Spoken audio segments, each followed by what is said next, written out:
भी कहा जाता है कि भारत एक डाइवर्स कंट्री है, तब ये बात सुनने में बहुत अच्छी लगती है और शायद कुछ लोगों का सीना फूलकर चौड़ा भी हो जाता है। हम कह तो देते हैं कि यूनिटी इन डाइवर्सिटी, लेकिन क्या हम सभी इसका मतलब समझते हैं? हम पढ़े लिखे और सभ्य समाज के लोग ही रेसिस्ट और डिस्क्रिमिनेटिंग रिमार्क्स करते हैं उन्हीं लोगों पर जिनको हम डाइवर्सिटी का नाम देते हैं। किसी को चिंकी, किसी को नेपाली, किसी को बिहारी, तो किसी को चीनी बुलाते हैं, जबकि वो सब भी भारतीय हैं। हमारे देश की डाइवर्सिटी को समझना होगा और उसकी यूनिटी इन डाइवर्सिटी के कॉन्सेप्ट को और भी मजबूत बनाना होगा। ये कहानी भी कुछ ऐसी ही है जो हमारे भारत के ही एक महत्वपूर्ण हिस्से नॉर्थ ईस्ट इंडिया यानी सेवन सिस्टर्स की कहानी पर आधारित है।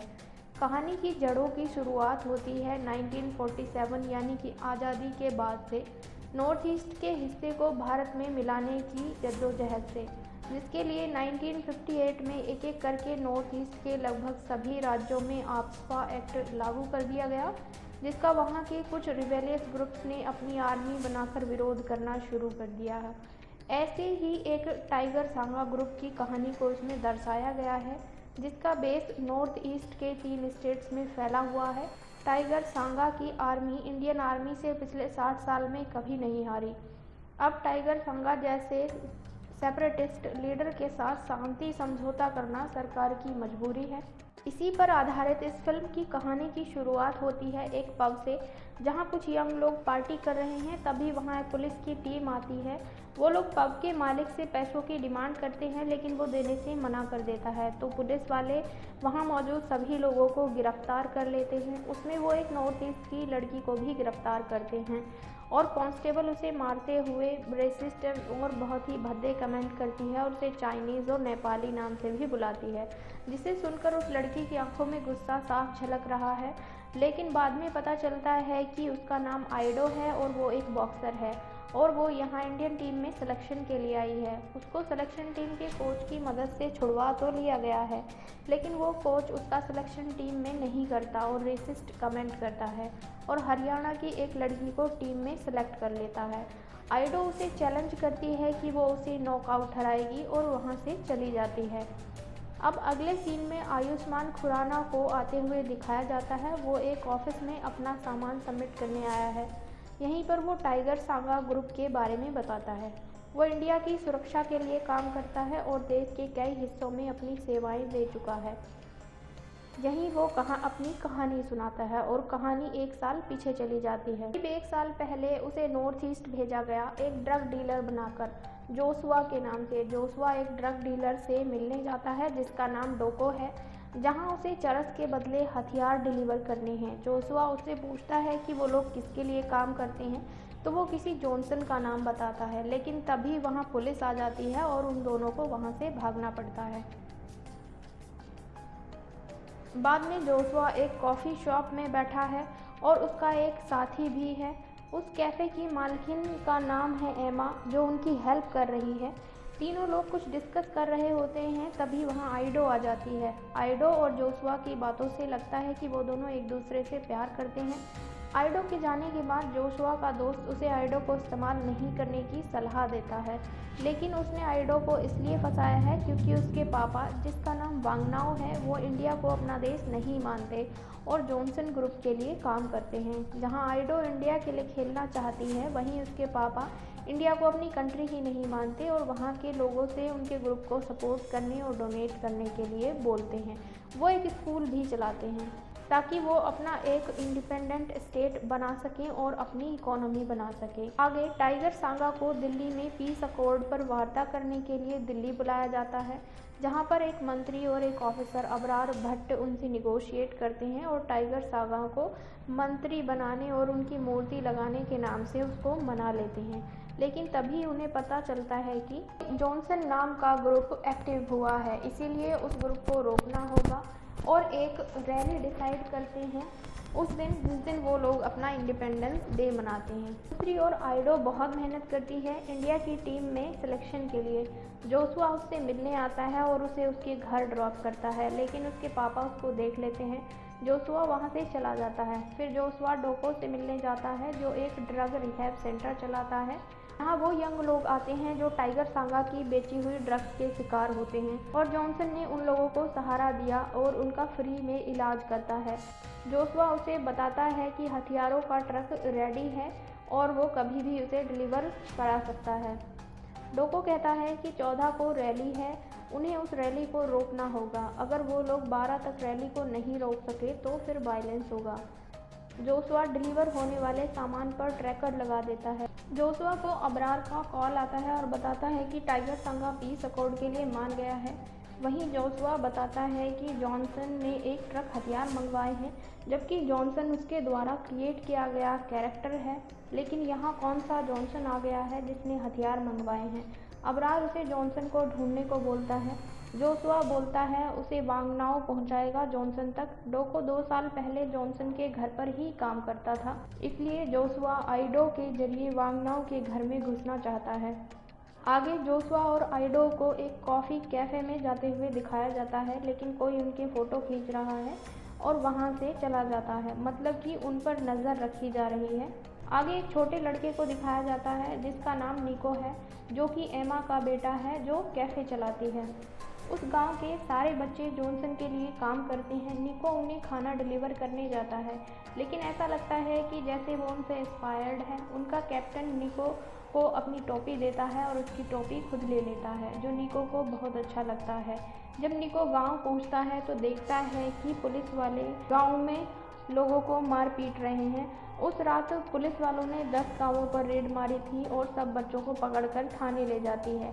निको को भी वो अपने साथ ले जाते हैं क्योंकि उसने जॉनसन ग्रुप की टोपी पहनी हुई है। जोशुआ एमा के साथ निको को छुड़ाने पुलिस थाने जाता है, जहां उन्होंने सबको लकड़ी के कटघरों में बंद कर रखा है। तो जब तीनों घर आते हैं तो एमा उसे दिल्ली भेजना चाहती है, लेकिन निको मना करता है कि वो इंडिया नहीं जाएगा। मतलब कि निको भी मानता है कि उनका स्टेट इंडिया का हिस्सा नहीं है, क्योंकि उनको स्कूल में यही पढ़ाया गया था। आगे टाइगर अपने सहायक को जॉनसन की फ़ोटो दिखाते हुए कहता है कि ये उसका आदमी था जिसका नाम रोम्बो था। वो उसके लिए काम करता था, लेकिन एक दिन वो उसको छोड़कर चला गया और जॉनसन ग्रुप को ख़त्म करने के ऑर्डर देता है। टाइगर सांगा ग्रुप के लोग एक गांव में पहुंचते हैं और सबको धमकी देते हैं कि या तो टाइगर के साथ मिल जाओ, नहीं तो मार दिए जाओगे। जो लोग भागते हैं उन्हें गोली मार देते हैं, बाकी गांव के आदमियों को पकड़कर ले जाते हैं।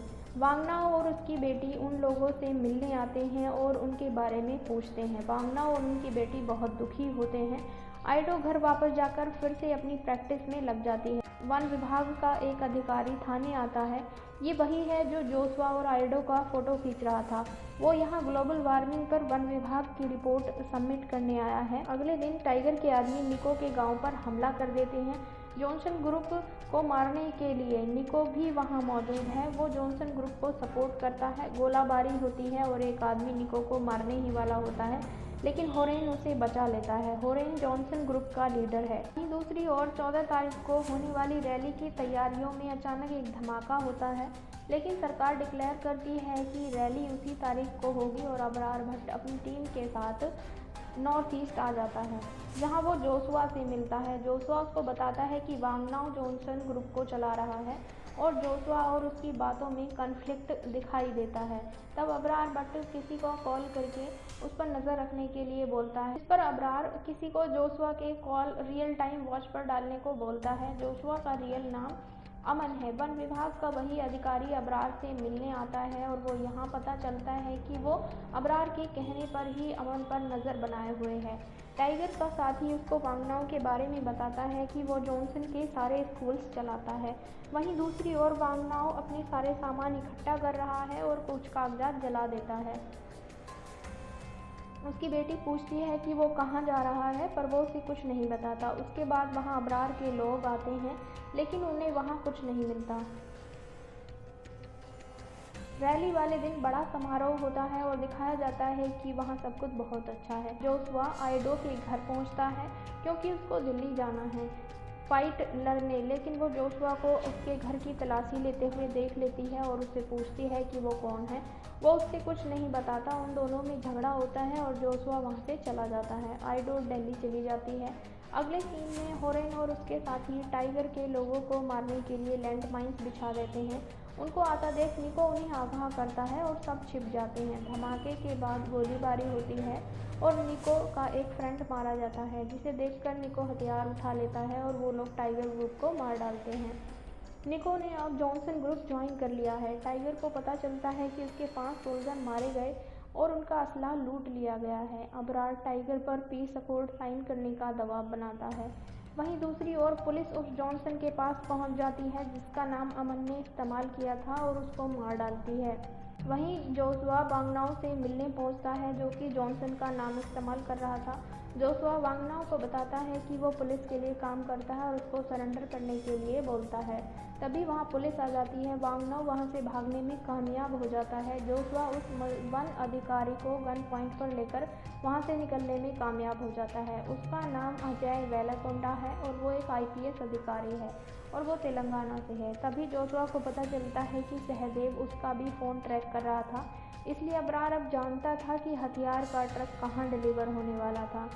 दूसरी ओर जॉनसन के लोग ट्रक लेने जाते हैं, जिनमें निको भी होता है। उन सब पर हमला होता है और सब मारे जाते हैं। निको भी उसी में मारा जाता है। जोशुआ निको की मां से मिलने जाता है, जहां उन सबकी शोक सभा चल रही है। निको की मां उस पर चिल्लाती है और अफसोस करती है कि उसने उनका साथ क्यों दिया। उन सब की वजह से ये सब हुआ और रोते हुए वहां से चली जाती है। जोशुआ को अबरार का फ़ोन आता है और उससे वांगनाओ की लोकेशन मांगता है, जो कि म्यांमार में है। जोशुआ के मना करने पर भी अबरार मेजर वीर और उसकी टीम को वांगनाओ को लाने के लिए अपॉइंट कर देता है। मेजर वीर सर्जिकल स्ट्राइक्स का एक्सपर्ट है। वो सब अपनी टीम के साथ वहां पहुंचते हैं। जोशुआ को पता लगता है कि वो लोग वांगनाओ को मारने वाले हैं, लेकिन जोशुआ और उसका साथी वांगनाओ को जिंदा पकड़कर लॉ के सामने प्रेजेंट करना चाहते हैं। वो लोग म्यांमार पहुंचते हैं, लेकिन तभी वहां वांगनाओ के ग्रुप पर पास के गांव के दूसरे ग्रुप के लोग हमला कर देते हैं।